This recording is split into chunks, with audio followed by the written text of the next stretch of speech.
Assalamualaikum warahmatullahi wabarakatuh. Alhamdulillahirrabbilalamin. Tak lupa kita ucapkan syukur atas kehadiran Allah Subhanahu wa Ta'ala, karena kita masih diberikan kesehatan, keselamatan, dan nikmat iman serta Islam. Salawat berandaikan salam tak lupa kita hadiahkan ke hari bulan junjungan Nabi besar Muhammad Sallallahu Alaihi Wasallam. Allahumma sholli wa sallim wa barik alaih.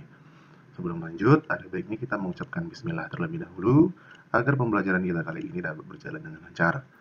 Bismillahirrahmanirrahim. Kali ini kita akan membahas mengenai menelaah struktur dan kebahasaan teks eksplorasi. Sebelumnya, kita sudah belajar mengenai pengertian dan ciri-ciri dari teks eksplorasi. Sekarang, kita akan membahas tentang struktur dan kebahasaan teks eksplorasi. Untuk yang pertama, kita akan menelaah struktur teks eksplanasi terlebih dahulu.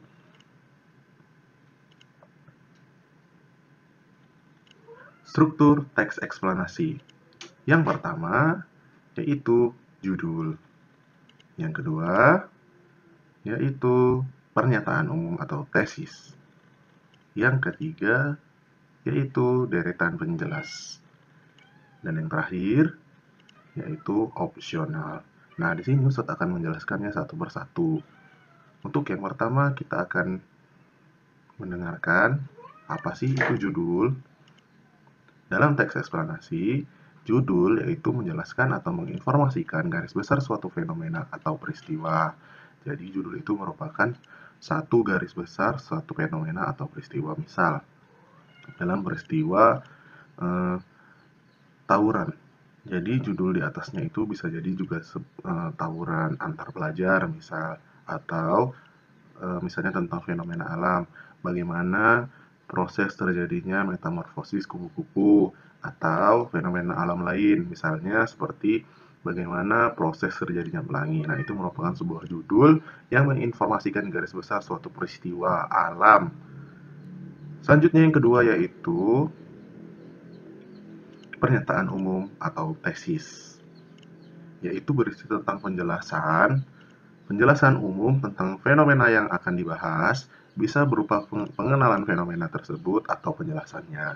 Jadi, di pernyataan umum ini dijelaskan terlebih dahulu, misalnya tadi contohnya adalah fenomena alam pelangi. Apakah itu pelangi? Nah, itu juga termasuk dalam sebuah pernyataan umum. Bisa jadi itu merupakan penjelasannya terlebih dahulu, atau pengenalannya dulu. Nah, itu merupakan pernyataan umum. Selanjutnya,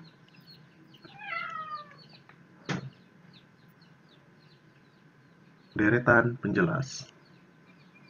Deretan penjelas merupakan penjelasan proses mengapa fenomena itu terjadi atau tercipta. Atau bisa dengan kata lain adalah deretan penjelas ini adalah langkah-langkah gimana proses atau peristiwa itu bisa terjadi. Sampai di sini Ustadz harap kalian semuanya paham dan bisa mengerti apa yang Ustadz jelaskan. Selanjutnya, yaitu opsional atau kesimpulan. Merupakan teks penutup yang bersifat pilihan dan bukan keharusan. Jadi maksudnya seperti ini. Opsional itu adalah merupakan kesimpulan. Jadi dalam suatu karangan teks eksplanasi itu boleh ada kesimpulan dan boleh tidak ada kesimpulan. Jadi ini bukan merupakan keharusan atau contohnya dalam satu teks itu harus mempunyai sebuah kesimpulan. Tapi kalau dalam teks eksplanasi tidak ada kesimpulannya juga tidak apa-apa. Selanjutnya, setelah kita mengetahui tentang struktur isi dari teks eksplanasi, nah, jadi ini merupakan bagian-bagian dari struktur isi dari teks eksplanasi. Jadi kalian bisa mencatatnya terlebih dahulu agar nanti ketika Ustadz tanya, kalian sudah paham. Yang pertama judul, yang kedua pernyataan umum, yang ketiga penjelas, dan yang keempat opsional. Selanjutnya, ciri bahasa teks eksplanasi. Nah, tadi yang pertama kita sudah mempelajari tentang struktur isi dari teks eksplanasi. Nah, sekarang kita membahas tentang ciri bahasa dari teks eksplanasi. Yang pertama yaitu memuat istilah. Yang kedua yaitu ada hubungan sebab akibat, berarti conjunction atau konjungsi. Yang ketiga yaitu menjelaskan suatu peristiwa. Nah, untuk yang pertama, marilah kita bahas mengenai memuat istilah. Maksudnya di sini adalah yaitu memuat kata atau ungkapan khusus di dalamnya. Kata atau ungkapan khusus. Jadi bukan ungkapan yang biasa sering kita pakai. Jadi ini dia merupakan ungkapan yang khusus. Contohnya durasi suara, mimikri, oktav, semburan vokal dan sebagainya. Nah, ini biasanya kita kata-kata seperti ini nih biasanya kita dapati atau kita sering dapatin waktu ketika kita belajar vokal atau belajar nyanyi di pelajaran seni budaya. Selanjutnya, hubungan sebab akibat. Terdapat kata penghubung atau konjungsi yang menggambarkan pola sebab akibat seperti kata sehingga, maka, akibatnya, karena, sebab, dan lain sebagainya. Boleh juga oleh karena itu, oleh sebab itu, sehingga, dan lain sebagainya. Selanjutnya, menjelaskan suatu peristiwa, yaitu menguraikan atau menerangkan suatu keadaan atau fenomena sosial, bukan menceritakan. Jadi, dalam menjelaskan itu bukan dalam bentuk menceritakan, karena kalau dalam teks itu, kalau teks yang menceritakan itu adalah teks narasi. Nah, kali ini kita kan lagi belajar mengenai teks eksplanasi, yaitu menguraikan atau menerangkan suatu keadaan atau fenomena sosial, bukan menceritakan.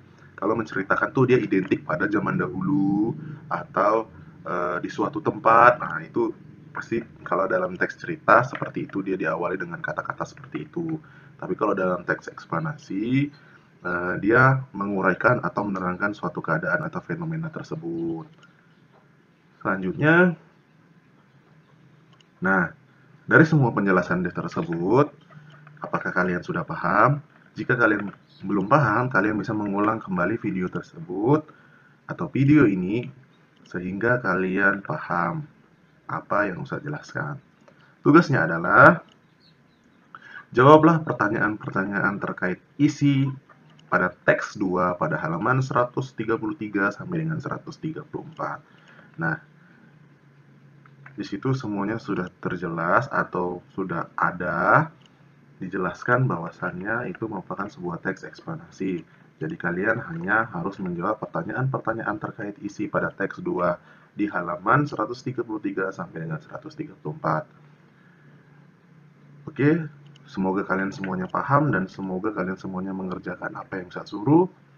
Dan Ustaz akhiri, billahi fisabilil haq wastabiqul khairat. Assalamualaikum warahmatullahi wabarakatuh.